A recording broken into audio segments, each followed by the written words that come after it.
সম্প্রতি সময় প্রকাশ্যে এসেছে নির্মাতা সঞ্জয় সমদ্দারের চলিত বছর ঈদুল আজহাতে মুক্তিপ্রাপ্ত ইনসাফ চলচ্চিত্রের আইটেম গান।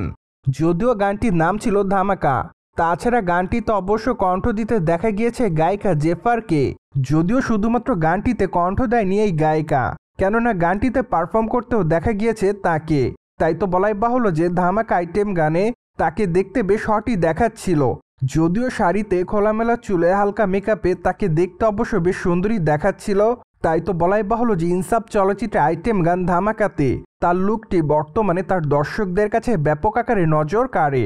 পাশাপাশি অবশ্য আইটেম গানটিতে আরও দেখা যায় শরীফুল রাজকে। ফলে বলাই বাহুল্য যে গানটিতে তাদের দুজনের পারফরমেন্সই দর্শকদের কাছে বর্তমানে নজর কাড়ে, যার প্রেক্ষাপটে গানটি মুক্তি পাওয়ার পরই সম্প্রতি দর্শকদের কাছে আলোচনার কেন্দ্রে বিন্দে।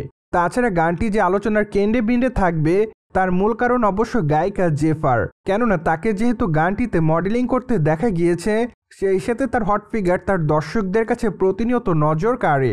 তাই তো বলাই বাহুল্য যে গানটি দর্শকদের কাছে এবার একটু ভিন্ন মাত্রা যোগ করবে।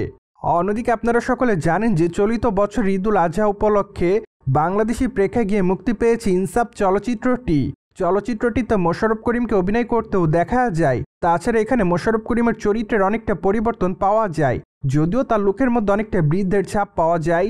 পাশাপাশি অনেকটা ডন স্টাইলে দেখা গিয়েছে চলচ্চিত্রের পর্দায় তাকে। তাই তো বলাই বাহুল্য যে তার এই লুকটি তার দর্শকদের কাছে এবার বিশেষ মাত্রা যোগ করে। পাশাপাশি অবশ্য চলচ্চিত্রের পর্দায় আরও অভিনয় করতে দেখা যায় তাসনিয়া ফারিনকে। যদিও চলচ্চিত্রের পর্দায় পুলিশ অফিসারের চরিত্র অভিনয় করেন এই সুন্দরী তারকা। তাই তো বলাই বাহুল্য যে চলচ্চিত্রের পর্দায় তার অভিনয় রীতিমতো তার দর্শকদের কাছে নজর কাড়ে। পাশাপাশি অবশ্য চলচ্চিত্রের পর্দায় তার সঙ্গে নায়ক শরীফুল রাজের কেমিস্ট্রিও দর্শকদের কাছে নজর কাড়তে বাধ্য হয়, যার প্রেক্ষাপটে আপাতত তারা দুজনে খবরের লাইমলাইটে এসেছেন।